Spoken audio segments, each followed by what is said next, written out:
කැකුළු හාල් පිටි, හරිචන්ද්‍ර විනාකිරි, ඒ වගේම මාළු මම පාවිච්චි කළා. මෙතන ඉස්සු තියෙනවා, දැල්ලු තියෙනවා. ඒ වගේම මොදා පිලේ කෑල්ලක් තියෙනවා. නැත්නම් ඔබ පුළුවන් ගෙදර ඕනම මාළු జాතියක් පාවිච්චි කරන්න. ඒ වගේ බිත්තරයක් යූස් කරනවා. ලුණු, සුදු ලුණු, දෙහි, කොත්තමල්ලි කොළ ටිකක්, රෙඩ් චිලි, ලුණු ගම්මිරිස්, මෙතන තියෙනවා මම අරන් ඇවිල්ලා සෙසමි ඔයිල් ටිකක්. ඒ කියන්නේ තල තෙල් ටිකක්. මෙයාරේ තියෙන මාළු සෝස් ටිකක්. හොඳයි ඒ දේවල් තමයි අපිට අවශ්‍ය වෙන්නේ. අපි ෂෙෆ් කොතනින්ද අපේ කටයුතු ආරම්භ කරන්නේ මුලින්ම? ඔව් අතරම අපිට ඉස්සලා මම කියවනේ මේක හරිචන්ද්‍ර නූල්ස් පාවිච්චි කරලා කොහොමද ක්‍රමයක් හදාගන්නේ කියලා. අපි ඉස්සලා ක්‍රමයක් හදාගමු. ඊට පස්සේ මේ මාළු ටික සීසන් කරන්නත් ඕන. ඉස්සලා ක්‍රමයක් හදලා ඉන්න හොඳයි කියලා මම හිතනවා. හරි අපි පටන් ගමු ෂෙෆ් එහෙනම් අපේ කටයුතු. මම හිතන්නේ සියල්ල සූදානම්. ඔව් අතර මම කියවනේ ක්‍රමයක් ඉස්සලා හදාගන්න ඕන කියලා. අපි කොහොමද ක්‍රමයක් හදන්නේ කියලා බලමු. මම මේ වගේ අපි හරිචන්ද්‍ර නූල්ස් ටික අපිට ඕනම හරිචන්ද්‍ර නූල් එක පාවිච්චි කරන්න පුළුවන්. මම මොකක් මේ ටික අර ඩාර්ක් නූල්ස් පාවිච්චි කරේ නැත්තේ.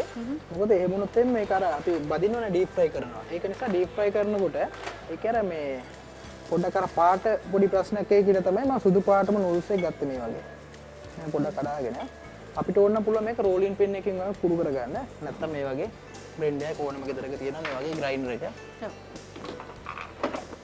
නේද කොයිතරම් කැබලි වෙන්න ඕනේද අපිට? මේක ඇත්තටම අපි අර සාමාන්‍යයෙන් ගෙවල් වල බිස්කට් කුඩුවේම පාවිච්චි කරනවානේ. ඉතින් බිස්කට් කුඩුව සාමාන්‍යයෙන් කට්ටිය කියනවා ආස නැහැ සමහරව. ඉතින් ඒකින්ද මේ වගේ හරිචන්ද්‍ර නූල්ස් පාවිච්චි කරලා කොහොමද ක්‍රමයක් හදාගන්නේ කියලා තමයි කියන්නේ.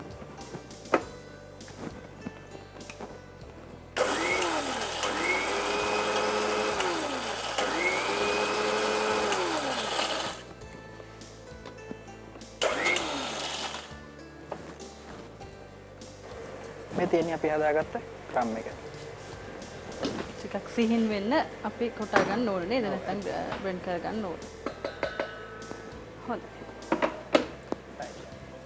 ඊට පස්සේ අපි ඒක පැත්තකින් තියලා අපිට ඊට පස්සේ මම කියවනේ මේක දැන් ඩෝනට් එකක් හදන්න කියලා. අපිට ඒකට පාවිච්චි කරනකො මාළු ಜಾති ටික. මේ තියෙන්නේ මාළු. මේ මම අඹරගත්ත දැල්ලෝ ටික. ඔබට කැමති නම් මේකට මාළු නෙවෙයි ඕන දෙයක් මීට් ඕනම දෙයක් පාවිච්චි කරන්න පුළුවන්. මම අද මෙතන පාවිච්චි කරන්නේ මාළු. මේ ඉස්සු ටික. ෂෙෆ් කිව්වේ අපිට සී ෆුඩ් පාවිච්චි කරනවා කියලා නේද? මොකද ගොඩක් මේකේ අර මම බලාපොරොත්තු වෙනවා අර අපි සාමාන්‍ය ඩෝනට් එක කරන පිම්බිල වගේ තියෙනවානේ. පිපෙන ගතිය. ඒ පිපෙන ගතිය සී ෆුඩ් වලින් හොඳටම ගන්න පුළුවන්. සාමාන්‍ය අපි මස් වගේ දේවල් පාවිච්චි කරොත් ඒක ටිකක් අඩුවේ. ඉතින් අර පොඩි ළමයි එහෙම ගොඩක් ආසයි අර ලස්සනට ස්පොන්ජ් ගතිය තියෙනවාට. ඊට පස්සේ ඔව් දැන් මම මේකට අනියන් ටිකක් ඒ වගේම ග්‍රීන් චිලි ටිකක් එකතු කරන්න පොඩියට කපා ගන්න. මොකද ලොකුට කපා ගන්න ලොකුට කපා ගත්තොත් එම් වෙන්නේ මේ අපි මේක හදන්න යනකොට ඒ ලස්සන අපිට ගන්න බැරි වෙනවා.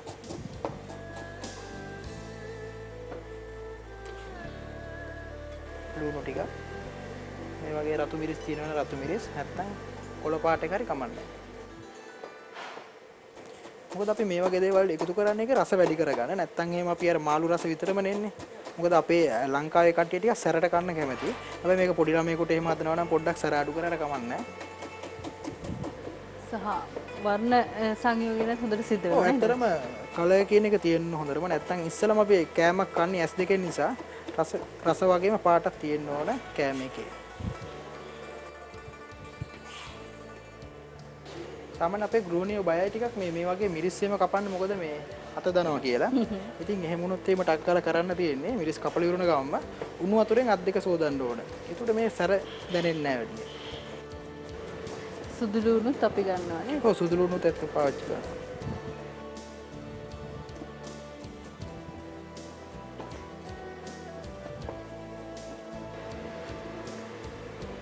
ෂෙෆ් කිව්වා වගේ අපි අද සී ෆුඩ්ස් පාවිච්චි කරන්නේ කෙනෙක්ට මස් මාංශ පාවිච්චි කරන්නත් පුළුවන්. හැබැයි ඒ දේවල් වලටත් ඔය එකතු වෙන දේවල් ඒ විදිහම තමයි නේද?